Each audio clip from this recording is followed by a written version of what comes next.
we went there. This was in the 70s. So we were part of the very first group that went to China after diplomatic recognition in 1973. Trudeau and Zhou Enlai set up the exchanges, and it was launched suddenly.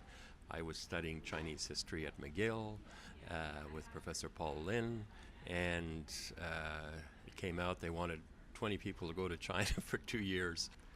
Well, actually, just before the 2-year study, I helped organize, I was one of the organizers for the first Canadian student study tour of China after the Cultural Revolution in 1973. We organized it at McGill.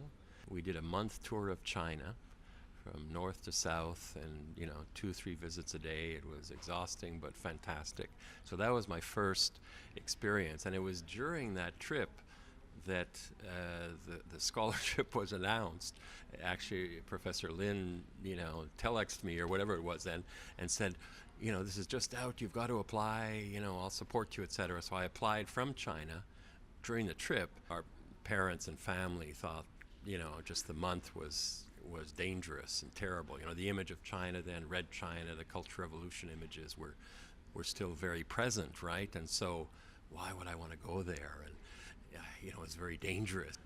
So we go off for a month and that's it. Then we come back, they're all at the airport. And of course, they didn't know that I had applied for the 2-year scholarship program because I was in China, right? So I didn't want to, So I come out of the plane and everybody is, oh, you're home, safe and sound. Oh my God, this is great. And Professor Lin comes up and says, oh, Paul, is it great news? You've been chosen to go off to China for 2 years in September. And then all the families just looked at me and said, Shema, Shema, Tisha, Shema. They were not very happy. So then I had to say, well, this is why, and this is what I'll be doing. And they all, okay. Some had studied it had studied traditional China more, and even use some traditional Chinese writing and characters. And so for them, it was an opportunity to research and go to China to understand the past, not the present, right? Others, like myself and a group, were interested in knowing about the present.